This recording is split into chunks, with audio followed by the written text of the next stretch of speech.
खाने के लिए कैसी हालत हो जाती है। अपने घर का खाना हो तो कुछ सबर भी है, और कहीं दावत के खाने की हो बिलखुसूस बारात, तो ऐसे टूट पड़ते हैं। दावत में जाते हैं अक्सर लोग जब दावत में खाएंगे, बारात में या कोई और फंक्शन में गए, जब खाने के लिए प्लेटें लग जाती है तो इंतजार करते हैं अब चावल आएगा, जो ही चावल आए ये रोटी आई जो भी आए, उसके बाद सालन का इंतजार करते, सालन का इंतजार करते। जैसे ही सालन आया और उठा करके धक्का धक देना शुरू, और जब आगे पेट भर लेते हैं तब थोड़ी सांस लेते हैं, उसके बाद ख्याल आता है अरे बिस्मिल्लाह पढ़ा गया। ये अक्सर बगैर बिस्मिल्लाह के खाना, बगैर बिस्मिल्लाह। और उसमें भी एक चीज देखिए, गोश्त भी लिया है तो उसमें देखेगा कि ठीक ठाक है, ठीक सब है, लेकिन हड्डी से ज्यादा छोड़ाने की कोशिश नहीं करेगा। हल्का चूसा खाया, आधा खाया, आधा नीचे डाल दिया। कौन अपना बाप बजाता है? वो समझेगा बेटी, वो समझेगा जिसके घर फंक्शन है वो समझेगा। कोई अहमियत नहीं समझते, आधा खाया आधा फेंक दिया। हम कहते हैं उस गोश्त की अहमियत क्या है पता है? जब होटल पे जाके बैठिए और 80 रुपये फीस लीजिए तब देखिए क्या होगा। पूरी प्लेट का चावल खा जाएगा, 4 लुकमा उस प्लेट में से निकालेगा, 1 लुकमा 2 लुकमा 3 लुकमा 4 लुकमा 5 लुकमा खाएगा। उसके बाद एक मरतबा गोश्त को हल्का से उठा करके और हल्के से दांत से दबाएगा, कहीं पूरा लग ना जाए। पूरी प्लेट की चावल खत्म हो जाएगी, उसके बाद तक वो एक ही मुट्ठी अभी तक भर ले। हाँ, दूसरे के माल में अब देखते फराए खाना है, उसकी तरफ से दावत है, वो अभी आधा खाया आधा फेंक दिया, ना बिस्मिल्लाह किया ना बिस्मिल्लाह पढ़ करके खाया। और जब बगैर बिस्मिल्लाह के पढ़ा उसके बाद क्या कहता है, बगैर बिस्मिल्लाह के पढ़ा, बगैर बिस्मिल्लाह के खाना खाया, अल्लाह के नाम से ना शुरू किया। और मेरे आका मदीने वाले मुस्तफा सल्लल्लाहु अलैहि वसल्लम ने इरशाद फरमाया, जब तुम कोई हलाल चीज खाओ, हलाल चीज पियो, तो उस खाने पीने से पहले अल्लाह का नाम ले लिया करो, अल्लाह का नाम लो। अब बिस्मिल्लाह का नाम भूल गए तो उसकी भी कोई रास्ता है, उसका भी कोई तरीका है। भूल गए तो बीच में कहना था, लेकिन कहते नहीं, खा लिया। और उसके बाद कहेगा कि पेट वही गुरगुरा है, गुरगुरा है ना, अभी कभी घरघराना बाकी है। बिस्मिल्लाह क्या याद है?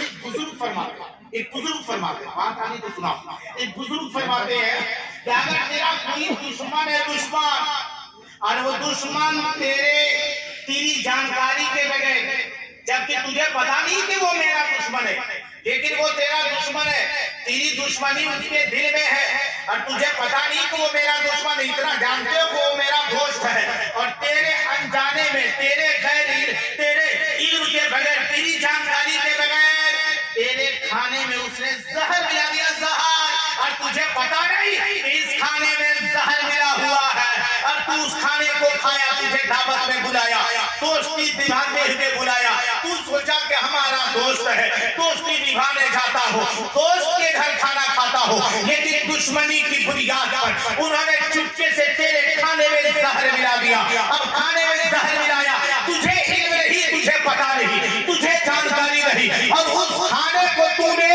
लाइल्मी की बुनियाद पर उस खाने को तूने इस्तेमाल कर लिया, यानी खा लिया, क्या करके बिस्मिल्लाह पढ़ करके अल्लाह के नाम से शुरू कर दिया खाना, अल्लाह के नाम से खाया, नाम लेकर के खाना शुरू किया है। खुदा की कसम, एक बुजुर्ग फरमाते हैं तेरी लाइल्मी की बुनियाद पर कि ये पता नहीं उस खाने में जहर है, और तूने बिस्मिल्लाह पढ़ के खा लिया, खुदा की कसम अल्लाह वो रहमान और रहीम है, उस खाने में जो जहर है वो जहर भी तुझ पे असर नहीं करेगा, और साथ ही साथ खाना वो खाना तेरे लिए बारिश से रहमतों बन जाएगा।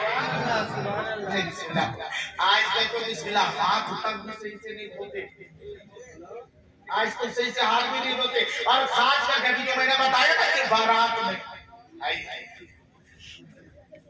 40 किलोमीटर 50 किलोमीटर 100-150 किलोमीटर हम बारात जाते हैं, अब बारात जब पहुंचते हैं, बाराती जब जाते हैं तो ऐसा नहीं लगता है कि ये बाराती है, लगता आतंकवादी है।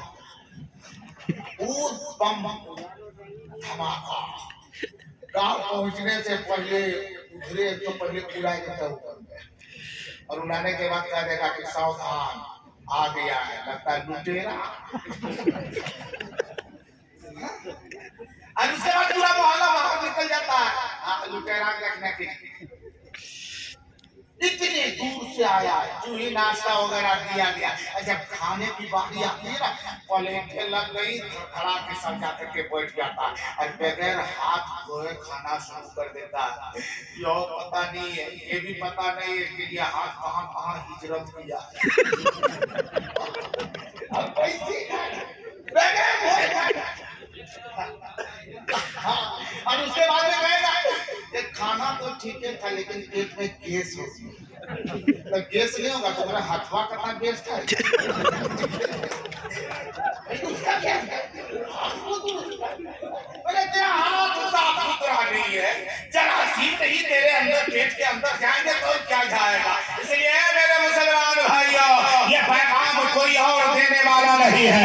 अभी उम्र में दाढ़ी सफेद हो गई, सर के बाल सफेद हो गए, अगर जानकारी लेना है कि हम खाना कैसे खाएंगे, खाने का तरीका क्या है, उठने बैठने का तरीका क्या है, पानी पीने का तरीका क्या है, तो ये जानकारी लेने के लिए अब इतना मेरे पास वक्त नहीं है कि इस उम्र में, इतनी उम्र में, इस बुढ़ापे में इतनी जिम्मेदारियां निभाते हुए फिर उसके बावजूद हम मदरसा में दाखिला ले सके, कॉलेज में एडमिशन ले सके, स्कूल में हम जाकर के नाम दर्ज करवा सके। अब वो वक्त नहीं रहा, अब इतनी फुर्सत नहीं रही, क्योंकि सर पे काफी जिम्मेदारियां है। मैंने कहा अल्लामा तबारक साहब किबला, ये लोग जानना चाहते हैं हजरत मौलाना इसरार साहब किबला, दानिश में साहब, रियाजुल कमर साहब, हजरत मुफ्ती नदीम सरवर साहब, हजरत मौलाना आबिद साहब, ये सब भी जानना चाहते हैं कि हम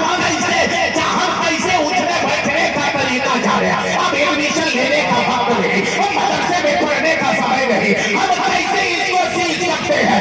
इन बुजुर्गों ने कहा मदरसे में बैठने का सीख पाओ तो कम से कम वो मदरसे में जो पढ़ाने वाले उलमा है, जो मदरसे का मुदर्रिस है, मदरसे का मुअल्लिम है, मस्जिद का इमाम है, अरे उनके करीब बैठ जाओ। अगर रोजाना फजर की नमाज पढ़ने को जाते हो, फजर की नमाज के बाद 10 मिनट 5 मिनट इमाम के करीब बैठ जाओ और 5 मिनट बैठ करके एक मसला सीख लो कि वजू का तरीका क्या है। एक मसला तुमने फजर नमाज के बाद सीख लिया, जोहर की नमाज पढ़ने गए, 3 मिनट का वक्त आपने दिया और उस 3 मिनट में एक छोटा सा मसला आपने जोहर बाद सीखा। इस तरीके से 5 वक्त की नमाजें पढ़ोगे, 5 मसले हल हो जाएंगे। 30 दिन में तुम 150 वक्त तुम इमाम के करीब बैठोगे। 150 मसले जाने दे, 150 मसला ना होता है 30 दिन में। अगर हम 30 मसले सीखेंगे, 365 दिन में 365 मसला हमें याद हो जाएगा। 365 दिन में उसमें भी पैसा छुड़ा दे, उसमें भी और 50 और उसे तोड़ दे, लेकिन याद रखे 250 भी अगर इमाम के करीब बैठा, उलमा के करीब बैठा, उलमा की कुर्बत अख्तियार किया, उलमा की सोहबत अख्तियार किया। आज हमको पता नहीं कि वजूद कुल्ली करना वाजिब है कि फर्ज है कि सुन्नत है, मुस्तहब है, ये क्या है। पहले हाथ धोना है तो कितना धोना है, चेहरा धोना है तो कितना धोना है, पाँव धोना है तो कहाँ तक धोना है, ये मसला। अगर रोजाना एक पानी नहाने का तरीका, उठने बैठने का तरीका, तहारत का तरीका, पाकिस्ती का तरीका, सुन्नत मुस्तफा के तहत जिंदगी गुजारने का तरीका, अगर एक के मसले सीखेंगे, साल में 200 मसला अगर जब इमाम के करीब, उलमा के करीब जाकर के सीख गए, कसम खुदा की जिम्मेदारी के साथ कहाँ की हालत वो वैसी करता है। लेकिन हमारी औलाद की ये दुनिया भी रोशन और आखिरत में ताबनाक होती चली जाए। नारे तकबीर, नारे रिसालत, उलमाए अहले सुन्नत। वाह वाह वाह, बहुत अच्छा, वाह वाह, क्या बात। लेकिन आजकल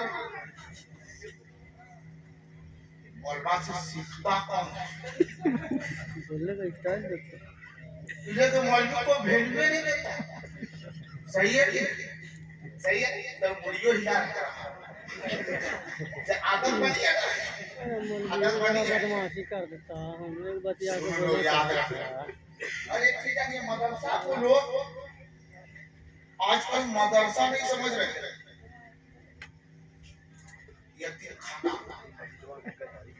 और यतीम खाना ही नहीं, किसी ने कहीं मदरसा नहीं है, भीख मांगा है। सही बता रहा हूँ, ये लफाजी भी मैंने सुना का है। बोला मांग मांग के सब लोग इधर पढ़ाते हैं। बोला हाँ, लेकिन ये बता मांग के पढ़ाते हैं कि ये लोग अपनी बीवी पढ़ाते हैं तो बेटी और बेटा पढ़ाता है। बोला नहीं, हम ही लोग के बाल बच्चा पढ़ाता है। हमारा फकीर कौन है?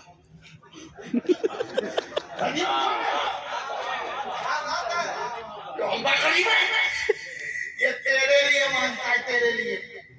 अब तो आप ही लोगों के लिए नमाज की तकलीफ करते करते नमाज पढ़ अपने को पढ़ते करते नमाज की तकलीफ तेरे लिए, रोजा की तकलीफ तेरे लिए, सूदखोरी से बचो ये तकलीफ तेरे लिए। तो ये जो हम कर रहे हैं सब आपके लिए है। तो हम लोग मांग रहे हैं वही आपके लिए है। ये तो फकीर को देख रहा है, तो महा फकीर है। तुझे दे रहा है। बोला नहीं, ये तो बात सही है। अब सही समझ में आया। आजकल लोग अगर तेज कर रहा है उसको कहिए नहीं मदरसा में पढ़ाइए, नाम से बहुत तेज। और तेजे नहीं कहेगा, कभी कभार तो मदरसे में जब बच्चे को दाखिला कराने आता है फख्र से क्या पता मालूम। देखिए हजरत, ये लड़का जो है मेरा बेटा है, हम कहाँ कहें कि दूसरे वाला उठा ले आए। तो हम कोई नहीं दे रहा है, अगर पूछा होता कि ये किसका है तब तो करा, ये मेरा बेटा है। अगर किसी का बैठे नहीं कर रहा तो क्या कहना चाहता है? बोला इसको मदरसा में रखना चाहते हैं, पढ़े या ना पढ़े कोई मतलब नहीं, खाली इसको सुधार। बोला कैसे मतलब? बोला बहुत बदमाश है। अब मुझको हटा दिए कि मेरा बेटा बहुत बदमाश है, लगता है बहुत बड़ा काम करके आया हुआ है, अपने आप में बहुत बदमाश है। और आखिर में क्या बोला मालूम है? वैसे भी 3-4 मौलाना को खत्म कर दिया। कि बेटा है मेरा अच्छा है, खत्म कर दे, अच्छी बात है, खत्म कर दिया मौलाना। बोला नहीं, कोई नहीं, किसी ने इसको सुधार नहीं पाया, वैसे बहुत तेज है। कोई कहता बहुत तेज है मेरा बेटा, इसको मतलब से नहीं रखेंगे, ये पढ़ने में तेज है। क्या है? इंग्लिश पढ़ता, इसको इंग्लिश में लिया पढ़ता है। एक बेटा और है महिला बेटा, ये भी तेज था, बहुत पढ़ता है। मैथ में इसका जहन बड़ी तेज है, इसलिए इसको हम मैथ में रखेंगे, साइंस में रखेंगे। एक के बाद एक सब स्कूल के तरह। और ये एकदम दिमाग का कमजोर है मौलाना साहब उसको। लेकिन याद रखिए, कौन 4 बेटा था, चारों बेटे में 3 बेटे को स्कूल कॉलेज का नाम दिया, एक बेटा इसको मदरसा में पढ़ा दीजिए। उसको 2 या नहीं तो 1.5 इसको मदरसा पढ़ा दीजिए। अब जो बढ़िया उसको समझना इसी पढ़ाई एक में बिनाई खूब है, दूसरी आंख में बिनाई ज्यादा नहीं है, ना के बराबर। इसको मदरसा में पढ़ा दीजिए हकारत से। हाँ माशाल्लाह, नारे तकबीर, नारे रिसालत, नारे रिसालत, उलमाए किराम, नारे तकबीर, नारे रिसालत। हकारत से अदीब शहीद शायर मुबारक हुसैन मुबारक साहब बहुत बड़े शायर, जिनकी तशरीफ आवरी हो चुकी है, बस थोड़ी ही देर में उनको समाप्त करेंगे। तो हम बैठ जाए, नाराज तो नहीं ना? नाराज है क्या? थोड़ा हाथ उठा के बताएं कितने लोग नाराज हैं? कितने लोग सो तो नहीं रहे? सो गए क्या? सो नहीं रहे ना? पूरा महिमा बोले या रसूल अल्लाह, और जोर से बोलो सुभान अल्लाह। 4 बेटे में से एक बेटा जो जिस्म के सांप से भी कमजोर है, आंख में एक में बिनाई भी कम है, पाँव भी टेढ़ा है। मौलाना साहब इसको मदरसा में पढ़ा दीजिए, हाफिज बन जाएगा, अपन रोजी रोटी कमाएगा। अरे लंगड़ा कमाएगा, बच्चा नहीं कमाएगा? सोचने की बात है। मैंने कहा ठीक है, अब सुनो मुसलमानों, वो बच्चा कुरान पढ़ते पढ़ते पहले नाजरा पढ़ा, नूरानी कायदा पढ़ा, कुरान नाजरा पढ़ा, फिर हिफ्ज किया। अब याद रखे वो किसने दाखिला कराया? उसका बाप ने दाखिला कराया। उसी 4 बेटों में से एक बेटा जज बन जाता है, एक बेटा एमबीबीएस डॉक्टर बन जाता है, एक बेटा थानेदार बन जाता है। वो बाप बूढ़ा हो जाता है। ये चौथे नंबर का बेटा आज हाफिज़े कुरान भी बन जाता है। ये 4 बेटे अपनी अपनी जगहों पे कामयाब है। उस बूढ़े का इंतकाल हो जाता है, बाप का इंतकाल हो जाता है। 80,000 कमाने वाला वो एमबीबीएस डॉक्टर, वो 1,20,000 कमाने वाला वो जज, यहाँ तक कि वो थानेदार 60 से 70,000 पैसा उठाने वाला वो थानेदार 70,000 कमाने वाला बेटा भी जनाजे में शरीक हो गया। 1,20,000 कमाने वाला बेटा भी बाप के जनाजे में आया है। 80,000 तनख्वाह उठाने वाला बेटा भी जनाजे में आया है। और एक बेटा हाफिज़े कुरान जो मस्जिद का नाइब इमाम है, जिसकी तनख्वाह 5.5 से 6.5 आ जाए, वो भी जनाजे में आया है। सब लोग सबको सीधी कर चुके हैं, जनाजा बाप का सामने रखा है। एक आलिम आगे बढ़ते हैं, सूफी साहब जैसे बाबाए और अबूज़ाई आगे बढ़ते हैं, हजरत मौलाना अलहाज मुबारक हुसैन मुबारक जैसे आलिम आगे बढ़े, हजरत अताउल मुस्तफा जैसे मुफ्ती आगे बढ़े, ये उलमा आगे बढ़े। आओ, तू 1,20,000 तेरी तनख्वाह है, तू तो जज है ना, चल आगे बढ़ जा, अपनी बाप की जनाजा नाम के अपने बाप के जनाजे की नमाज पढ़ा ले।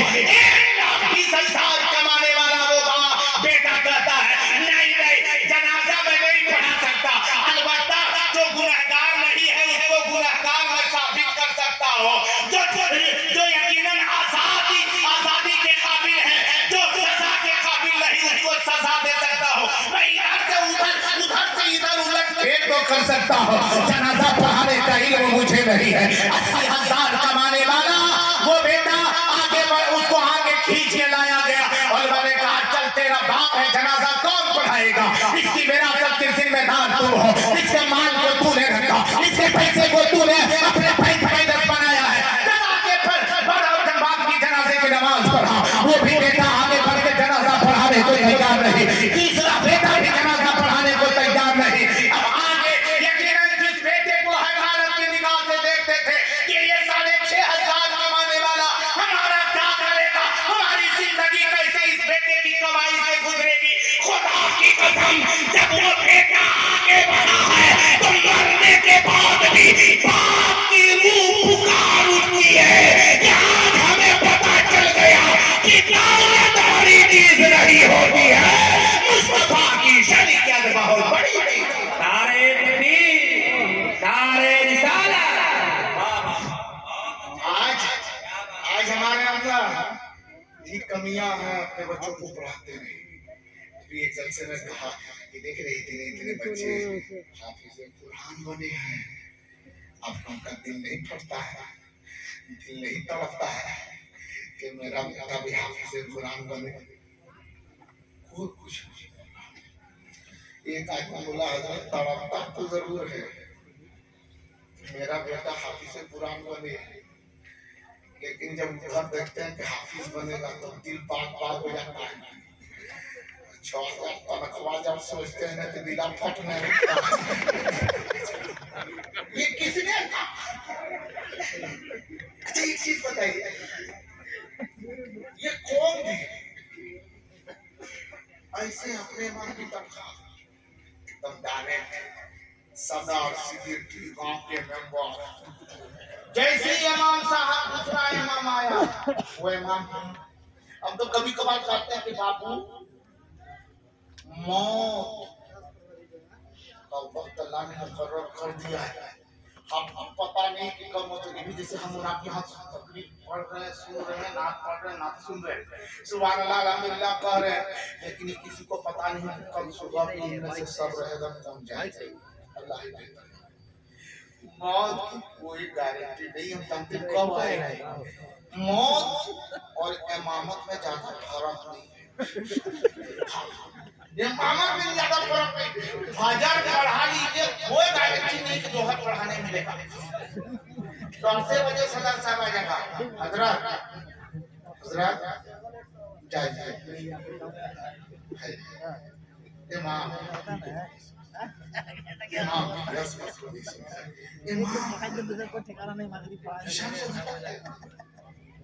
क्यों? क्योंकि तनख्वाह कम है। और मैं कहा करता हूँ याद रखो कि तुम जो अहमियत घटा रहे हो ना, यही वजह है हम एक दूसरे की अहमियत को घटा रहे हैं।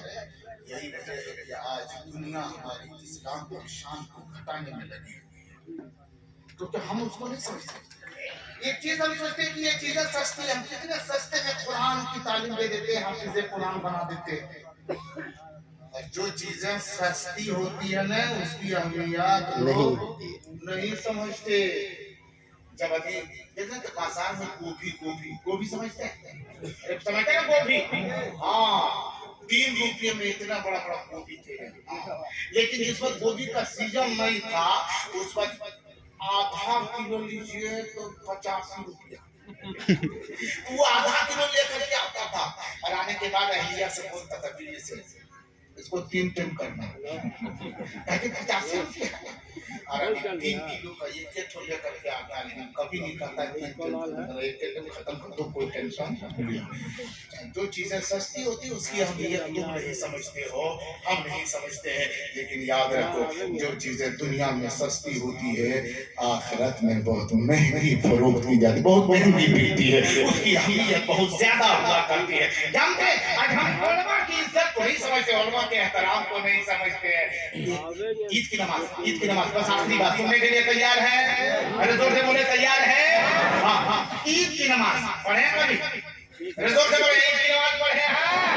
माशाल्लाह माशाल्लाह। ईद की नमाज बहुत जगहों पे मस्जिद में होती, बहुत जगहों पे मैदान में ईदगाह में नमाज होती। एक आबादी, बहुत बड़ी आबादी, वहाँ का ईदगाह जो है वो एक मैदान है, उस मैदान में अभी ईदगाह की दीवारें खड़ी नहीं की गई थी, सिर्फ एक निशानी दे दी गई थी, एक का ईद लगा दी गई थी, ये ईदगाह है। इसी में ईद की नमाज पढ़ते थे, बकरीद की नमाज पढ़ा करते थे। अब उसमें ईद के दिन ये सारे मुसलमान उस मोहल्ले के ईदगाह नमाज पढ़ने के लिए जा रहे हैं। और वो इतना बड़ा मैदान है, इतना बड़ा मैदान है, जिसमें हमारे हिंदू भाई भी, बिरादरी वतन हमारे मुसलमान भाई सब उस मैदान को सब अपने काम में लाते हैं, सब उसे यूज करते हैं। कोई जानवरों का चरागाह बनाया हुआ है, कोई कुछ, यानी लोग वहां पहुंचते हैं। अब उसमें उसी मैदान के कुछ बीचों बीच में एक निशानी लगा दी गई थी कि ये ईदगाह है, इसके अंदर ईद और बकरीद की नमाज पढ़ी जाती है। ये सारे लोग जानते थे, लेकिन हमारे हिंदू भाई भी कुछ जानते थे और कुछ लोगों को कोई पता नहीं था कि ये क्या है।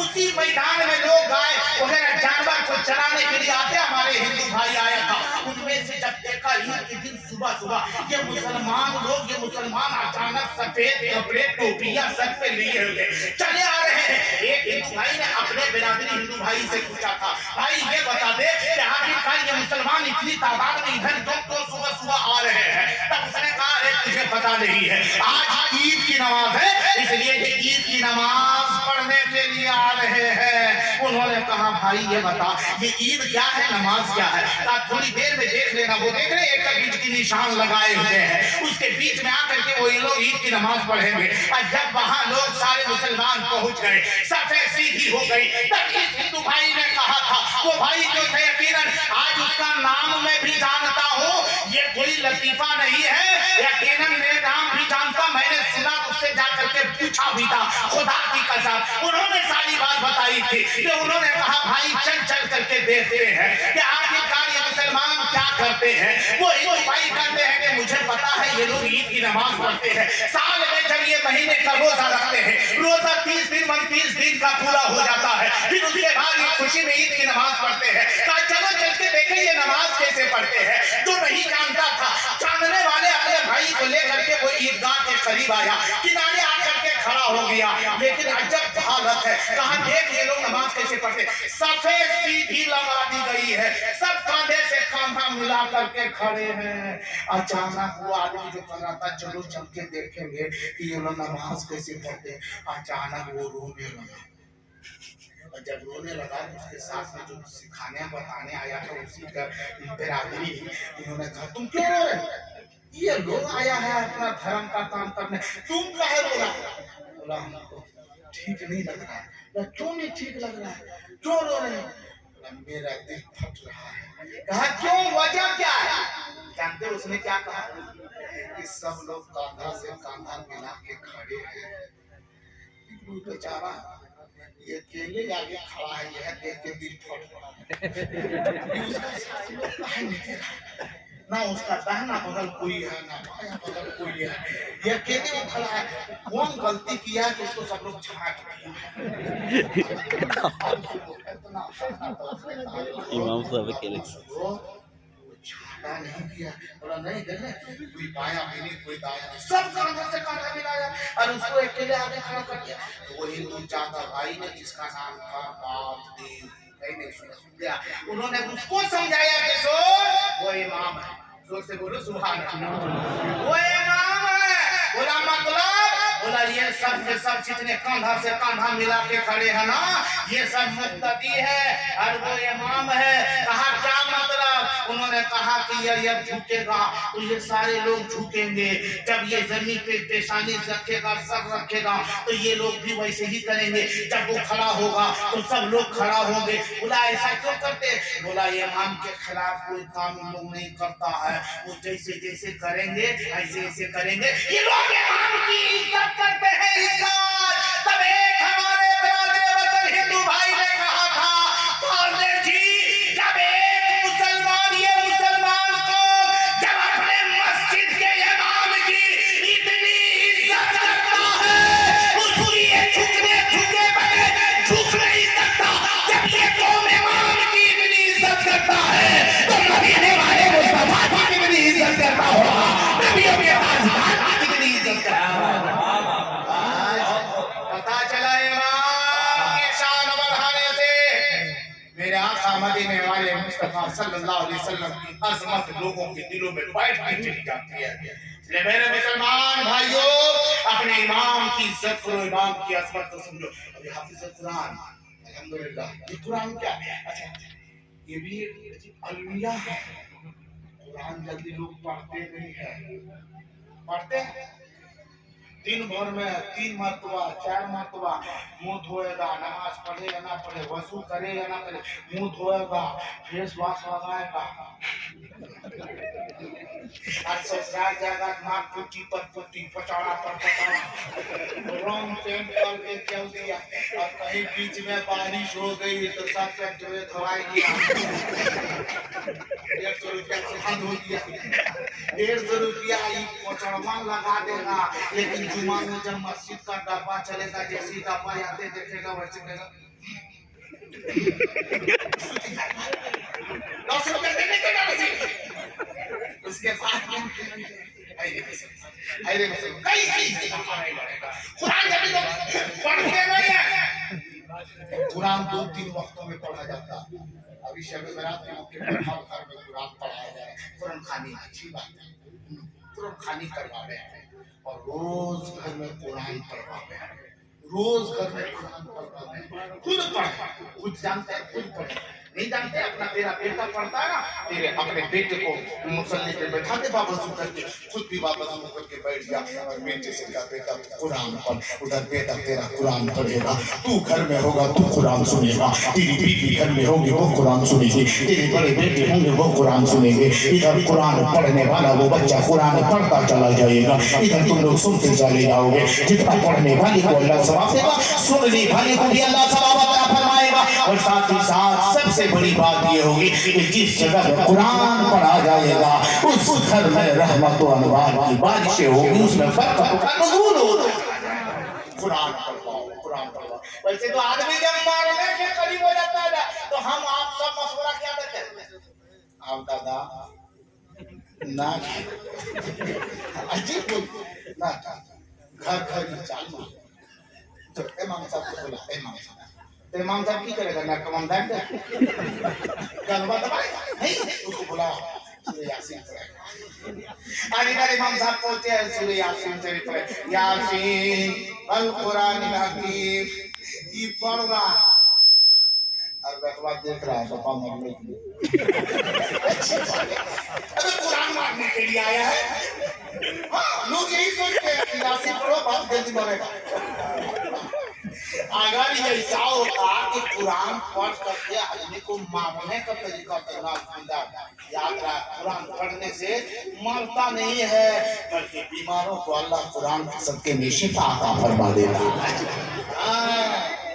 आज तो आदमी एक और भाग हो गए मत पूछिए घर में अगर कुछ थोड़ा भी हो एक साहब के घर में एक साहब के घर में बच्चा रात में ख्वाब देखा सपना तो जब सपना देखा तो हड़बड़ा के उठ के बैठ गया तो बाप क्या सोच रहा है माँ क्या सोच रही है बेटा सपना देखा है लेकिन इस पर लगता है शैतान है तो बाप और माँ अभी वो बच्चे के बारे में सोच रहा है कि शैतान है लगता है शैतान इस पे आ गया जिन ने कब्जा कर लिया भूत प्रेत पकड़ लिया अभी मशवरा कर रहा है तब तक बीवी क्या बोलते हो आपने शैतानुआ नहीं भेज दिया लगता है कि वो फोन पे से भेज दिया कैसे भेज दिया हाँ भेज दिया कैसे क्या होगा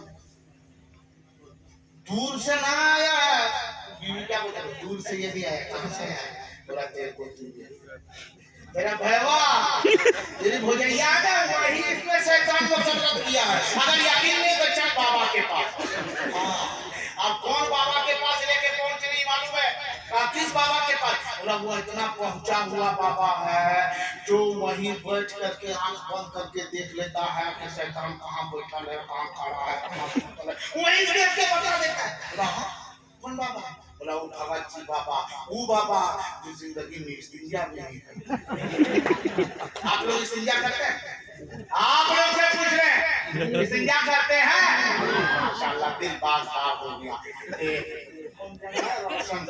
यहाँ के लोग इलाके के लोग इस्तिंजा करते हैं मैं एक जगह जलसे में गए थे लोग भाई इस्तिंजा करते थे लेकिन हफ्ता में एक मरतबा आप लोग भी करते हफ्ते में एक मरतबा क्या रोजाना करते हैं माशाल्लाह सुभान अल्लाह दिल खुश हो गया रोजाना एक मरतबा अच्छा जब जरूरत पड़ती माशाल्लाह इस्तिंजा किसको करते हैं पेशाब तू तो बैल भी करता है क्या कहिएगा मेरा पहले भी इस्तिंजा फरमा रहा है अब बताइए पेशाब करने का नाम इस्तिंजा नहीं है पेशाब करने के बाद पानी से पेशाब के रास्ते को साफ करना धोना पाक करना इसका नाम इस्तिंजा है आज हम मुसलमान हैं हफ्ता में एक मरतबा इस्तिंजा जुमा पढ़ने गए नहा धो के पेशाब की हाजत पड़ी पेशाब खाने में गए पेशाब किया पानी पिया इस्तिंजा किया जुमा खत्म इस्तिंजा खत्म और हम मुसलमान हैं कहते हैं हम सच्चा मुसलमान है मेरे आका ने फरमाया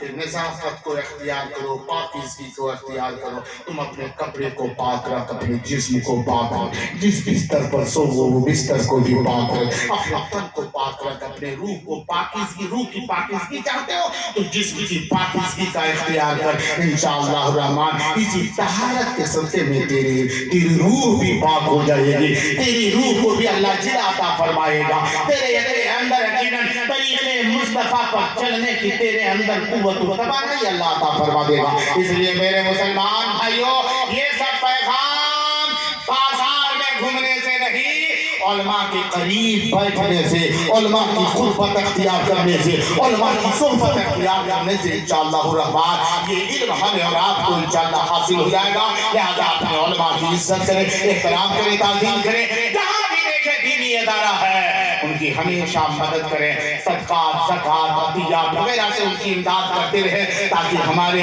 दीन की तालीम दीनी दुनियावी तालीम दीनी वासली तालीम जो आज मदरसे में दी जाती है वो बच्चों के अंदर तालीम और तरबियत से बच्चों को मुतय्यर किया जाए उनकी दुनिया और आखिरत दोनों को वो उस्ताद की निगरानी में उनकी दुनिया और आखिरत रोशन और ताबदार होते हुए नजर आए। अल्लाह मुसलमानों को नेक अमल करने की तौफीक अता फरमाए, तमाम मुसलमान को तमाम जालिमों के जुल्म से हिफाजत फरमा, हम मुसलमानों को गालिब अता फरमा। फकीर ने जो गुफ्तगू की है मौला, इस फकीर की जुबानी कोई अमदन ऐसा बन लगे मौला माफ फरमा। अस्तगफिरुल्लाह रब्बी मिन कुल्लि ज़ंबि व अतूबु अलैहि। कल में हक जिद करके अपने जुबान को आप भी वजू दे दे, कुलूब व अज़हान को मनव्वर कर दे, करे ज़हन व दिमाग को तहारत बख्शे। मेरे साथ कलमे का जिद भी कर ले, पढ़े ला इलाहा इल्लल्लाह मुहम्मदुर रसूलुल्लाह सल्लल्लाहु तआला अलैहि वसल्लम। अस्सलामु अलैकुम।